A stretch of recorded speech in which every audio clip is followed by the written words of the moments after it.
I just did a conversation with a guy, a different podcast coming out. We were talking about culture, and he was looking at the scientific data behind culture and culture as a force multiplier for shareholder value and revenue, Yeah. right? Shareholder value, every video game developer and player's favorite term. But there's a huge link between it. Yeah. But it's the thing that's fascinating to me, fascinating, I don't know, noteworthy, I don't know what the word is. You have a revenue that's going up over time. You have development costs that are going up faster than the revenue is going up. You also have the consolidation of that revenue into fewer major players. In your case, like the distributors. The distributors are owning a bigger and bigger slice of the pie. I actually, no company is perfect. I always appreciated Steam's stance because they just seem to be like, look, we're for the player, period. And also that they've taken a very long-term stance on that. They haven't diluted their offering. I think it holds a bit of a line of like a defensive fortification against this really becoming a mess. Yeah. I'll give you a little anecdote about how Valve over the years have gone about protecting their ecosystem, because they have done so in many ways. When we were making Unmellow, there was enough, we were very focused on games as a service. We were one of the first big games as a service indie success stories.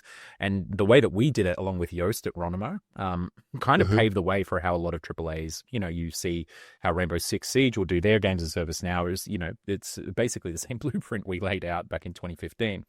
But in this kind of age of discovery for us as, studio heads and finding ways to market this game and build out a better business model and get more intelligent in how we implement and approach this, we started diving a lot into, analytics and trying to figure out where our users were coming from, the effectiveness and the efficacy of our advertising and how we were pulling folks into the game and the funnel, essentially the marketing funnel. And something that killed us was that Valve, in their stats on the Steam navigation, the traffic backend that you can see, it was, when you have a store page, you can see where all the traffic comes from, is they don't actually tell you the last step in the process. Has that person that came from Polygon or came from our Facebook ad, did they buy the game? And we asked them time and time again to get that put into their like UTM, backend and everything. And they were just like, look, we're not going to do it. And here's why, is because they do it on mobile and it creates an ecosystem where immediately, as soon as people have that information available to them, the folks who have $1 billion then just, tweak the numbers until they get it to a point, then they'll just dump 500 million in. And then, because they know that they're going to get 700 million out the other end. And then you have this race to the bottom where the biggest fish, which is just the free-to-play app store at the moment, right? And it was the same around 2015, 2014 when we were having this conversation with them. And they were smart enough to see it that to your point, it wasn't good for anyone, especially their players, because people were effectively just buying their way to the front end of the store because they just had a game that engaged better than, or converted at the point of sale better than anything else. And so they've been very diligent in that in regards to looking out for their players. And I think that, as much as like I mentioned, I love Steam and the crew there, good friends of mine, but there is one thing that I just like vehemently disagree with in regards to their philosophy, and it's this like all in attitude on the algorithmic curation of the store. I think that there is a responsibility when you wield that much power and that much capital and that much cultural influence and cultural power within a medium and the world culturally in regards to who's playing what and who sees what, that there is a degree of patronage that is kind of expected and required in these areas. And I think we see it when folks and it's never really because, we're just feeling good, we want to surface a bunch of indies or pay for some stuff or whatever. But when programs like PlayStation Loves Indies pop up because they have a PS4 and they need a whole new catalog on it that's going to, get people to buy a PS4 instead of an Xbox One. And so PlayStation starts dumping a bunch of money onto indies, or Xbox Game Pass. Xbox has $2 billion in a pot because they need content. And then all of a sudden we see a bunch of studios able to, develop these games that maybe never would have existed. Or Apple Arcade is maybe the best example here, where there was a paid market. It was completely dead.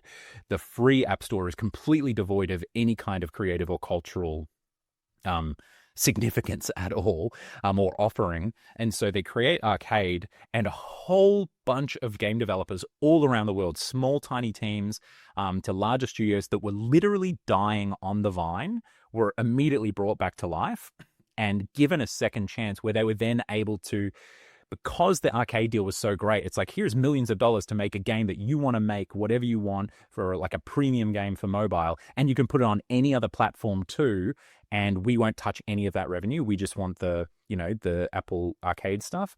It enabled folks like, Dinosaur Polo Club to create mini motorways and have that go and then be a success on Steam as well, and leverage themselves from just a few people into now, a 30-person multi-million-dollar studio Right. one of the hearts of development in New Zealand. And this kind of focus on purely algorithmic stuff is dangerous, because and while Steam can point, sorry, I'll actually jump in and say I think we see that in social media. I think it's easy to look at social media, and they're easy to beat on, but there's this idea that that like there was some evil going on, and it's like, no, what they did was they ran an algorithm that said, we want you to behave in a particular way, which is we want you to spend more time on this platform. Yeah. And we don't care what the content is. Yeah. We're just going to keep track of what keeps you on the platform, and then we're going to keep feeding that to you. Yeah. But the end point of that turns out to be really bad. Yeah. And I think this is the danger of algorithms, because it's sort of the law of unintended consequences. There's a lot to go into there, but that idea of like, when you let the algorithm decide for you, you've removed one of the most important things that humans bring to the table, which is judgment and discernment, and the ability to look at systems and go, wait a minute, the tragedy of the commons is a well-known, long existing problem. What are we doing about it collectively? Because it's cheap and it seems fair to let the algorithm run. There's also another thing which I will add, which is, you're absolutely right that there needs, and Valve does do this still to this day, and I don't I'm going to give them the benefit of the doubt and say that they, maybe they do want to have a hand in the machine still, but maybe their goal as well is for it to be completely autonomous at some point, right? Who knows? But the actual thing that is missing is that qualitative approach. And now you can do, when you have a machine reading these things, right, and looking at outputs and receiving inputs and trying to figure out what is the best video game to surface to people, that machine is actually only able to pass quantitative information. It can't pass qualitative. Even when it's discerning something, or something might be defined as qualitative, it's actually only a combination or an intersection of a bunch of different quantitative points of data. And so you miss in all of these algorithmic things. And this is why I don't actually have a problem with having an algorithm that surfaces games that are doing well. It's fantastic. I think you couldn't do it without it. Right. Yeah. But it needs to be a hybrid approach, because the thing that you're missing is the humanity. These video games are an art form, and people go to video games not just for engagement. Some people do. And like, look, I had like a 3.5 hour episode interviewing Local Funk and talking about Balatro. I played Balatro. I had my little 2-week stint of it, being super addictive. But Balatro, I think no one can, whilst it's a fantastic video game, it is much more of a video game in the Steam-centric engagement sense of a video game, right? It is a video game that is, whilst it's had a huge cultural impact, it's how do I put this? It's the kind of game that is going to do very well on Steam. It's not, say, a Life is Strange. Like, there are really interesting questions like, Life is Strange, what an important series that's been for a huge amount of people, especially marginalized folks, or folks who don't often see themselves or their stories in video games, or something like a Gone Home, from many years ago. There is just a case to be made that a game like Gone Home, or a series like Life is Strange that's seen huge success, may not actually do well at all on Steam these days. And it's not just Steam, but other, EGS as well, or, these other algorithmic-led platforms. Yeah, the one that comes to mind for me, because I was in the military, I deployed. There's a game called Spec Ops: The Line. Yes, yeah. Great game. It was a great game, and it was great because it was thought-provoking, and you looked back over the choices that you'd made at the end, and it was it was just brilliantly done. Yeah. Like there's a lot. I had someone like running kind of through the art of it, and you're always descending and you're descending and you're descending throughout all the levels, and it really is a walk of a military person descending into madness. And as somebody who had I carried a weapon for a year while deployed, right? And there was like it had deep meaning to me from this sense. But to your point, does that go anywhere right now? Does that sort of meaningful, like long-term experience? And this is where I've thought about the idea of distribution, because music had a problem, which is the democratization of the creation of music was it basically created a bunch of kingmakers. And how did you unmake the kingmakers? The thing that sort of unmade the kingmakers, not completely, you will not completely remove them as the distribution hubs, but Pandora and Spotify came out and said you can radio station stuff. And if you like this, we have an algorithm that says you might like this. And through that, you discover this little band that you had no idea about, Three Lamps or whatever. And I just made that up that name, so don't go look up that band. I love a good band name. But like Three Lamps, right? And you realize that like, oh wow, I've liked 5 songs by Three Lamps. Maybe I should go check out Three Lamps sometime. Yeah. Or see what else they have. And so suddenly you had this different thing that would allow you to discover the thing about music. And this has actually changed music, because you can study it and see that like the length of music has decreased over time.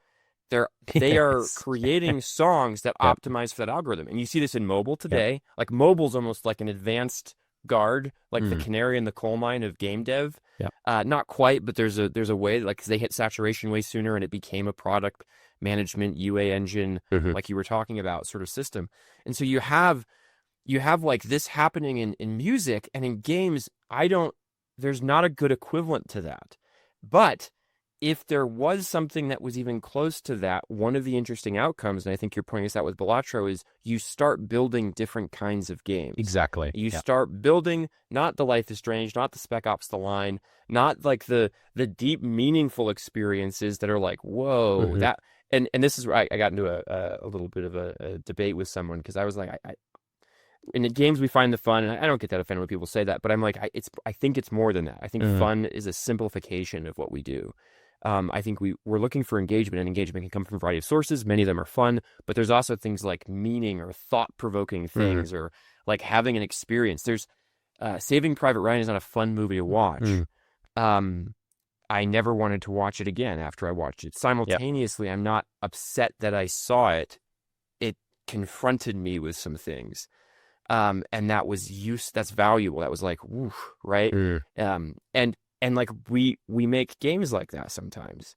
But I think if you focus on the algorithm, and way back in the day, this was almost 15 years ago now, at Riot, someone said, like, we don't want to be data driven, nor do we want to be gut driven. We want to be data informed. Yeah, I love it. Yep. And the algorithm is the data driven approach. It's just, we'll let the algorithm run it. And the problem with that is like you said, you call it the hybrid approach. You want that hybrid approach, because if we don't take that hybrid approach, I hate to sound like I'm just, in so many ways, I'm like just so pragmatic and like, look, it's a market, it's a business, like this is what it is. But there's this thing of like, you lose the art. Yeah.